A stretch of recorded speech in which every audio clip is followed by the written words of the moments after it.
Hello, everyone, and welcome to This Week in Hospitality Marketing, live show number 546. I'm your host, Lauren Gray. Thank you so much for joining us live. Sorry for the slight delay in getting started. Technology is always our friend, especially when it decides you must have an update. Sorry, should have checked sooner and didn't. See, preparation does solve things. Anyways, happy January to everyone. Middle of the month. Um, as I told and mentioned on last week's show from CES. Enjoyed CES last week with Edward St. Onge from Flip2 and Don Hay, formerly of Digital Alchemy, and Henry Winman, formerly of Ice Portal. We all geeked out and went everywhere and looked at everything. And I could spend a lot of time talking about everything that we saw.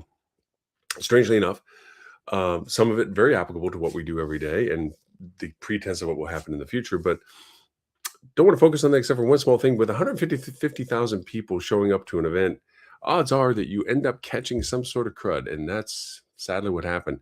Ed and I both succumbed to the sinus world. So early apologies.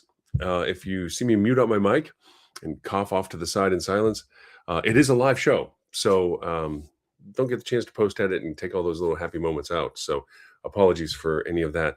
That being said, I'll try not to draw it out too long where that becomes more frequent out of our conversation. And I think given today's topic on the show, I think it can be very concise and time-packed for us. Thank you, as always, for everyone that watches us live. And I see the streams coming up on all the platforms that we run into, our Hospitality Channel TV station, actually. A lot of people get us there. But just the time zones, again, I know that you've heard me say this like a broken record. I'm always so impressed with people in the 209 countries that we do broadcast to, of how many people watch us at very odd hours locally for them, but that they make the effort to do so. I sincerely thank you for that. And then for all the platforms we do cast on, Facebook, LinkedIn, YouTube, Twitch as a uniform media distribution as well. And then we also have the recast of the shows, 11:30 Wednesdays mornings, Sydney, Australian time, and London time for more of the APAC zone and European and Mideast zones to have a more equitable time to listen and watch us. And as always, we're on Hospitality Radio and our 1 o'clock marketing series. The show goes, the weekly new show goes out live every Monday, the following week of that. And of course, our app, the Hospitality Channel app, you can get on Apple iOS or Google Play, which also broadcasts the show live along with a pay gateway for additional content. So now you know all the places that you should be already watching or listening to us. And whatever one you're on, thank you so much for doing so. So today's topic is going to sound like bad English, but it has a very valid point. And to me, it's a lesson I have to take to heart because I'm one of the people I'll be talking about in the discussion today. Hot honey tea, just to try to keep the throat from hitting the mute button. So our topic title today is Do Less, More Better. Yes, I told you it was bad English. But it makes the point. With January and how we, just the annualization of how we rotate through from one year to the next, we have high expectations, we have New Year's resolutions, all the things that earmark a kind of sociological reference point of saying for the new year, new me, new you, new business, whatever. But in a very pragmatic sense, it also means new budgets, new strategies, and maybe new resources, new working relationships, lots of newness going on is what my point is. A lot of that also inspires the desire to come up with a lot of creativity, a lot of variations to things. And that's all well and good. And I am one of those people that will constantly throw a mountain of stuff against the wall, hoping something sticks and something's worth further consideration. I all think the ideas are all completely amazingly wonderful, but the reality of it is that there are limitations of scalability, functionality, value. They all get peeled off the wall because of a variety of things that, although novel and interesting, really don't fully encapsulate the solution that it's being put towards. That's a kind way of saying that that's nice, Lauren, but no. And I am the Pied Piper of that. I am always persistently looking at twists and turns. There are value assets to it, and I believe this wholeheartedly, or I wouldn't be this type of person, that if you're constantly reevaluating how something's done or what should be done, then you're always flipping it upside down, inside out to see whether or not there's an angle or perspective that is not been utilized yet that should be worth consideration. And I'm also a big fan of understanding that it needs to go through the crucible of value, scalability, all the things I just mentioned, as to whether it's truly worth the effort that's be spent for it. Well, that admonishment of the do less, more better is kind of to the point where we are in January with all of the newness that's going on with this time of year, being like great new start, new beginnings, new campaigns, new seasonalities, um, new target goals, all of this. We tend to count out and fount out a lot of possibilities. Sadly, this can get in the way of the productive things that need to get done. There's a lot of, as Stuart Butler used to say on the show when he was on, a lot of block and tackle. The fundamental functionalities of what you do every day have to be done and maintained before you begin to think about the accessories that you can add to them. And that is very true in everyday work. Morning. So, how do we balance the two? By doing less, more, better. See how the bad English works? The the idea of doing less, more, better is to be very concise about the value proposition of an idea. It's great that an idea comes up, but don't waste a tremendous amount of time on thinking of, I got to find something different or something new to something that is currently valuable and currently being done. Now, I'm a huge fan, so I'm calling the kettle black on this, of always evaluating and asking the question why. As a matter of fact, we've done shows on making sure that we ask why something's done, that we just don't accept the normalization of doing something out of repetition as being the validation. But by the same token, you can beat this down pretty much like the old analogy of dead horse in the sense that you can push it too far. So, with that, give me more tea. How do you balance the two? You create a hierarchy of values as to what you're coming up with ideas. You look at the purpose of the idea's value in the sense of, okay, we need to have better sales in the first quarter. Let's take something generically simple, revenue growth for first quarter. Now, we've already laid down the track as to what we're thinking it's going to be from our budgeting process of last year. We've already laid down the track of what we're willing to expend in relationship to those perspectives when it comes to budgets and so forth for the quarter. And so those things are in stasis. They're there. That's just what we're operating as. Evaluating that the things that are planned for being done was our best guesstimate 6 months ago. To truly ask, is that still our best choice, our best direction? Has things changed since we came up with this concept? It's the first question to consider. Are they still as legitimate as they were when we came up with them? The second of it is, if not, if there is a questionable doubt that things have changed and an increased value of AI's efforts, and that we have to consider what we had previously planned for our AI efforts for GEO generation of traffic and so forth, should they be reevaluated, goes to the next level of criteria. Why? Why do we change it for changing's sake? Or are we changing it because there's actually a value addition that's new now that wasn't available when we laid this track down for our first quarter for revenue generation that we now do better for? Reason, taking the time to be critical thinking, I guess, in a way of just being holistically looking at everything. But that's a lot of buzzwords in a sentence. Evaluating whether or not there's a change of what we should do to the goal of what is being done. Change for change's sake is not the value proposition. Change for increased value of what the goal is a viable one. So even though it can be changed because there's something different than when we first came up with something, it doesn't mean we have to if it doesn't really add to what the purpose of the effort was for, in this case, in this discussion, revenue management. So how do we evaluate our ideas towards that KPI? And that goes to the KPIs themselves. What is the purpose? Revenue generation, great.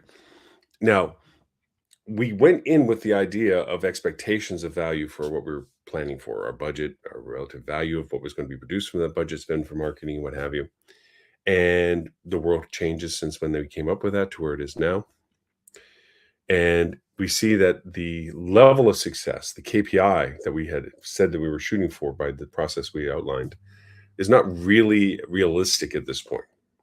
It's either going to be less, which is likely, and optimistically, potentially, hey, it could be higher. that there's a greater opportunity now. The market shift demands have gone on. Think about just what's happened in the past 6 months, 5 months, really. And you can just spin your head going, wow, yes, maybe maybe we need to rethink of the pattern of what we're doing for this quarter. The idea being this: rather than onslaughting with how many ways can I come up with a different idea than the person sitting next to me in the same room, or different than what we had outlined, to just show that there's a creativity that we can apply to it, we have to put it through the crucible of value proposition to the purpose of its intent, of what is it adding to, or is it just a distraction. um, this comes in lots of ways of how we perceive tackling some of these things, chasing down trends and formats of things, where because that's now the current conversation, or this is the current direction of trend, we can sometimes get lost in just wanting to be relevant, but it doesn't provide additional value to the purpose of doing it. And what I mean by that is, well, it's actually self-evident, but the idea is just looking at a different way of doing something, because we came up with the idea after not having the idea from the first time we came up with our plan. It can be reviewed quickly, just, okay, is that better in the value of the plan? If it's not, it's a good idea. It may not be a bad idea. Not all that, like I said, all my ideas that I have that I throw against the wall, I think are great ideas. They're my ideas. But they have a time and a place. A bad idea now might be a brilliant idea at another time. Timing is always, I remember a friend of mine that did comedy. He says, the jokes are always good. It's the timing that screws them up. And it's so true. Um, the idea itself can be a valid one. It could be a process that obviously is possible, but the current timing of it is not a benefit to what we're already doing, or benefit even added. But later on, at different circumstances, maybe it is the perfect solution piece to the puzzle that allows it to be the value that you had intended for when you came up with the idea. So don't toss ideas away. Categorize them based on what they are. And I have found, and it's been helpful for me, because as age gets along, memory goes. Outline briefly the idea in a way that's understandable to your future self, that makes sense to you, to rekindle the thought around it. So many times I look at notes for myself. I'm like, what's that? First off, my handwriting's horrendous. So if I wrote it down, sad for me. Secondly, if I wrote it down in shorthand of, oh, I'll remember what I mean by that, doesn't really work as well. Either be a little draftish in the, hey, a little quick outline. Hey, this is the idea, blah, blah, blah. Came because we're trying to do this, and we thought it would be useful. We decided that it wasn't a good time for it, but this was the idea of it, this, and this is what it meant for. Huh. Wow, that has helped me. And just in this is, I wouldn't say it's a New Year's resolution, but it's happened in the past few months, where it has improved my ability to grab ideas rather than reconstitute them on the fly, be able to go and say, wait a minute, I thought about something like that. Boom, here's my marketing ideas. Oh yeah, this is this one. And I can bring myself back to the framework of what I thought the idea was for, and bring it to the conversation much quicker than the frustration of, I knew I thought about this before. What was it that I thought, blah, blah, blah. And I end up going off on the tangent of memory lane, and losing track of what we're trying to actually do, trying to remember, and getting frustrated with the fact that I wasn't too clear on what it was that I thought I had a great idea for. And if I come up with a new idea, was it as good as the old idea I had, because I can't remember it? It's a real thing. So doing less, more better. The idea of having ideas, culturally, in our teamworks of our vendors, in our internal teams, and with our clients, we always want to be the person who comes up with a solution. Oh, here's the problem. It's stumping everybody, but I walk in and save the day with the cape on, and heroic acts of intelligent insight, and come up with a solution that fixes the world. We always want to have the silver bullet, the magic missile, the ability to go over and correct for, in a single stroke, whatever the issue is. Those are very few and far between events, if anywhere in these days, an ability to do so, because the complexity of what we do is becoming more interwoven and integrated, that a single channel change doesn't fix on all channels.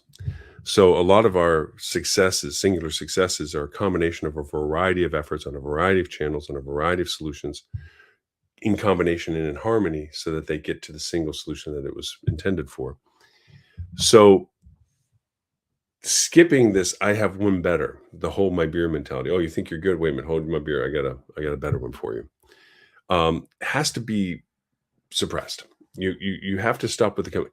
Now, some shops, some vendors, some client, they openly toss the raw meat in front of the lions in the meeting to see who is going to be the one that's victorious with the best idea. And it's been a management style technique for many times. You know, the shark tank or the lion's pit kind of mentality.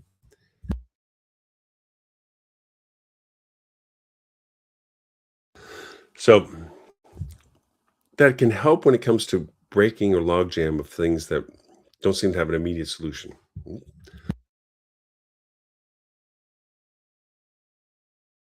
So what's going to happen. We're going to keep this as brief as possible so I don't keep doing this to you. The idea is maybe subliming that conversation to more of a specific goal set for the idea rather than tossing out the ambiguous, here's a general idea, any option is an option to consider, which I'm a huge fan for. I love those conversations.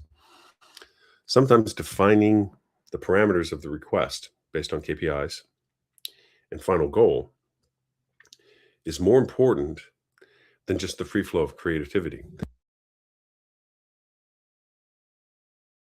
For that reason, modifying the conversations of creativity,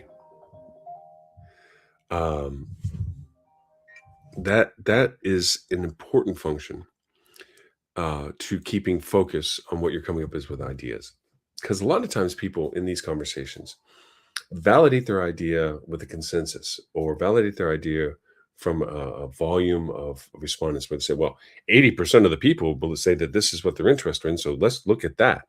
Or, my friend, three of us out of the five of us here agree with me.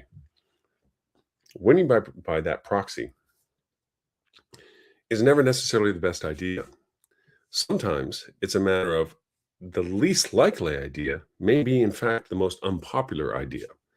It either has the higher risk factor, which creates uncertainty, for internally that people feel like they're putting themselves at risk by endorsing it. Sometimes it is an idea that is so off center that it seems like it wouldn't work. These are dangerous ones in the sense of the do less, more better concept because they require a risk factor or an effort that may end up being zeroed and it diluted from the fact of the KPI goal that you were trying to solve with it. This is the other side of me that, as much as I call the kettle black, that you have to be careful about how do you mitigate your creativity. You also have to jump off a cliff sometime and hope there's a pillow on the bottom.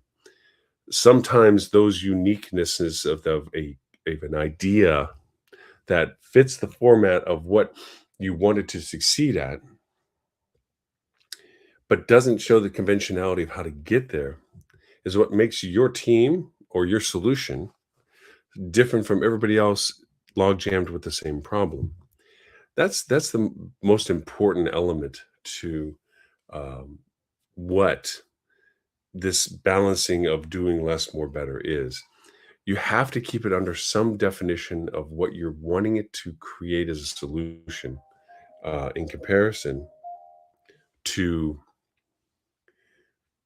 all the effort that you're putting into it. Now,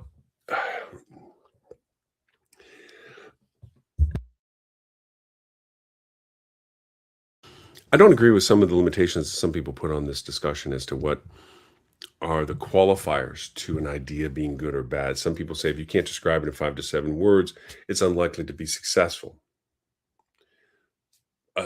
No. I do go on with the idea that if you have explained the punchline of a joke, then it wasn't a good joke. And I go back to the idea that that's actually a timing thing where sometimes if you do it well, the timing of allowing somebody to absorb what it is that you're creating as a situation for the joke will create the humor in understanding the punchline of the joke. And other times, sometimes you get convoluted, as I do. I go off on tangents, add too many words to the concept, repeat my cycle of conversation, and you lose the context of what the idea is by the repetitive direction that I'm talking about. So, kettle black. But in the do less, more better aspect of it, culling down the variations of who's got the smartest or the newest, craziest idea at a time when you really need to have a much more steady hand on the tiller, metaphorically, on the process of what you're doing. We're in unique times with the K economy of those that have money and doing what they want to do. So all the major indicators of the financial world are showing we're fine, and yet you have a huge amount of audience that isn't when it comes to the financial choices that they're making.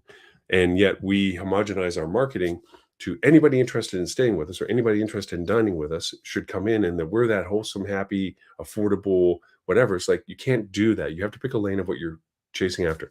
The people that can afford you. And so you talk about quality and uniqueness and the experience, or you're the affordable, which is the price conscious value proposition, get more than what you pay for value. That you can lose your messaging. And this is where some ideas start getting into some strange places on which side you want to land on, or at least one side, which side you want to pursue on. The idea that doing more for everybody at a time where this isn't a time to be homogeneously available for everyone can create a lesser value than the let's pick a lane and be good at what we do. That also is a do less, more better kind of thing.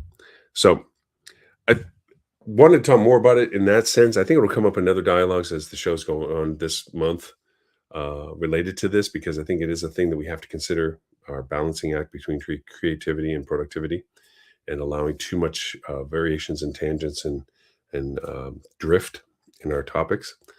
But I know that from my cold that I have now, that my coughing is more distracting than is being helpful in our dialogue about this. So we'll bring it back at a time where I can be a little bit more inclusive to a particular topic relevance to it than just the generalization of saying that do more, or do less, more better, in the context of creativity, bounding it into a directional purpose.